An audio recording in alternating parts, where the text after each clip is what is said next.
A new dawn rises on a new day and a new government.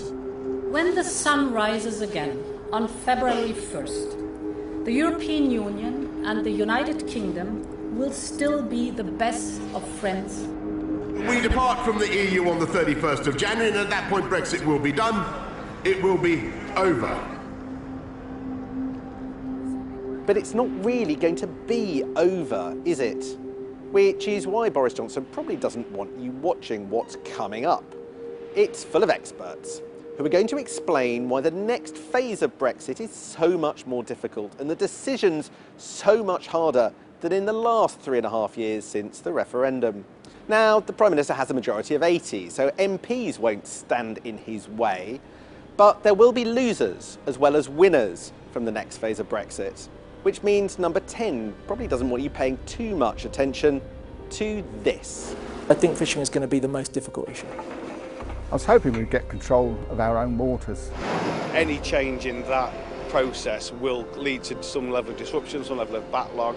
We are talking about queues at the border. We're talking about barriers to trades and services going up overnight. I have heard as many visions as Conservative MPs I've spoken to. It's very difficult to know exactly what's going to happen in Northern Ireland. Don't want to see a return to violence, don't want to see a return to the bad old days of the past. From January the 1st next year, we start our new relationship, the one we will negotiate during the next 11 months, a transition period when our old ties remain in place unchanged. After that, the process of bringing everything into and moving everything out of Britain will get more complicated. We will be outside the customs union, outside the single market. So that would mean there would be customs checks, customs processes between the UK and the EU on trade, which is a big change from now, where there is no checks at all. I think there will be problems at ports, whatever the outcome.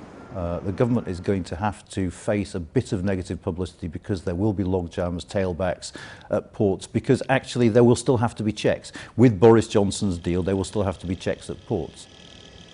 Immingham in Lincolnshire, Britain's biggest port. Now, a container or a trailer comes off one of these ferries every 60 seconds. The building blocks of the British economy. Parts from Volvo and BMW from Germany turn up here and are on the road 45 minutes later. Now, whether we get a deal or not, there'll be more checks, more forms. And does that mean more bottlenecks in places like this? It's unclear at the minute exactly what it looked like, but some of the potential suggestions would be some customs documentation that we don't need to do today.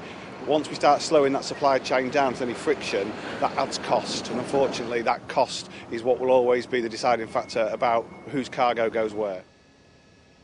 Brexit causes difficulties for the borders of the future as well as the borders of the past, meaning Northern Ireland is still at a crossroads in the next phase of negotiating. This is the Cooper Street peace line that separates the mainly unionist and loyalist Shankill Road. So this area would have saw certainly some of the worst excesses of the conflict during the days of the Troubles, and here you would have had literally nightly battles, gun battles.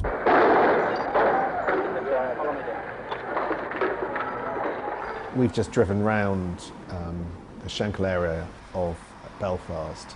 It's quite clear that there are still divisions in the community. If there were to be any kind of weakening of Northern Ireland's constitutional position within the context of the United Kingdom, then I fear that we would see the prospect of widespread political protests, and I think in that context you always have the potential for that spilling over into something more serious.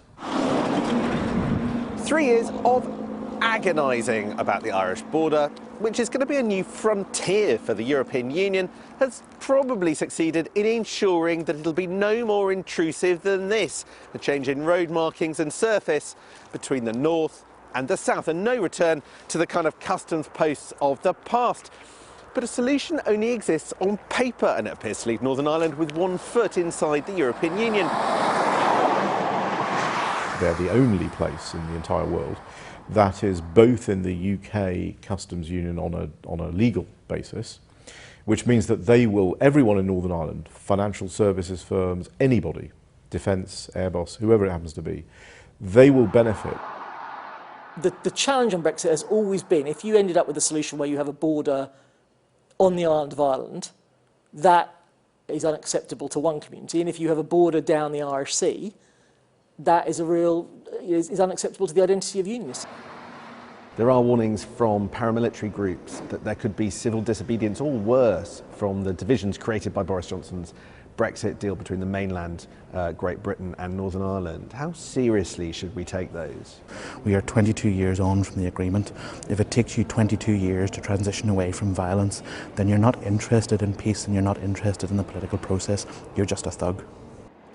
Brexit is about security and identity, but the next phase is so hard because it also involves haggling over one particular industry in decline. Fish is certainly an issue that some member states are very, very clear that they want to figure in any basic deal, and that they would be very unwilling to sign up to anything that hadn't, negotiated and found an agreement on that. And why is that? That's partly because 33% of fish stock from the EU is actually, we think, comes from British waters, but also because actually, French fishermen, Danish fishermen have been fishing for centuries in British waters. I'm a third generation fisherman. I've been fishing for 50 years and have enjoyed probably the first 25 years a lot more than I have the second 25. We've had to change our fishery because there's just the cod stocks in the channel just disappeared. We've totally lost control of what goes on in our waters. We've got a real poor deal of, I'm sure the Europeans will want to just keep it exactly as it is now and have just as much access to our waters. Why should fishing, if it benefits such a small number of people, get, as it were, special protection if that could be at the expense of other things?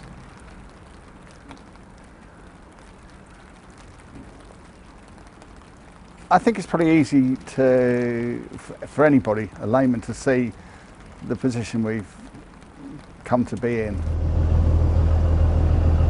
One of the first issues to be negotiated, and it'll kind of set the tone for the debate, and in terms of presenting to the public what's been achieved, this is a really key one to get right. There could be room for compromise, but just not in the time that's available. It takes a lot of time to work out. Those are the challenges, but what are we asking for? The language of trade deals feels almost designed to be impenetrable, but decoding it is key to discovering what will happen when the EU and the UK slug it out again in round 2. Listen to what Europe's top official wants from us.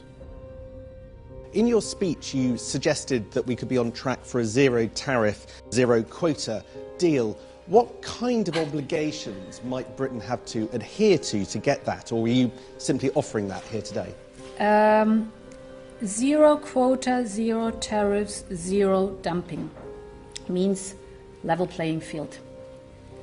That phrase, level playing field, get used to it. All it means is Europe trying to make sure we stick roughly to their rules on things like public subsidy, workers' rights and the environment in exchange for this tariff-free deal.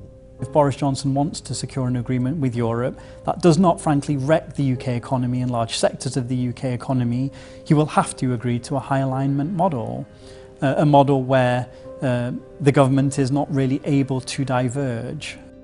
That means keeping things the same as they are at the moment across other EU countries, rather than diverging or choosing to set different rules. Boris Johnson isn't keen. At the moment, the day one impact would look very similar to all of the forecasts for having, if we were to have left the EU without a deal in place whatsoever. We are talking about queues at the border, we're talking about vast degrees of uncertainty. Just months ago, the prospect of no deal triggered the biggest political and constitutional crisis of the modern age.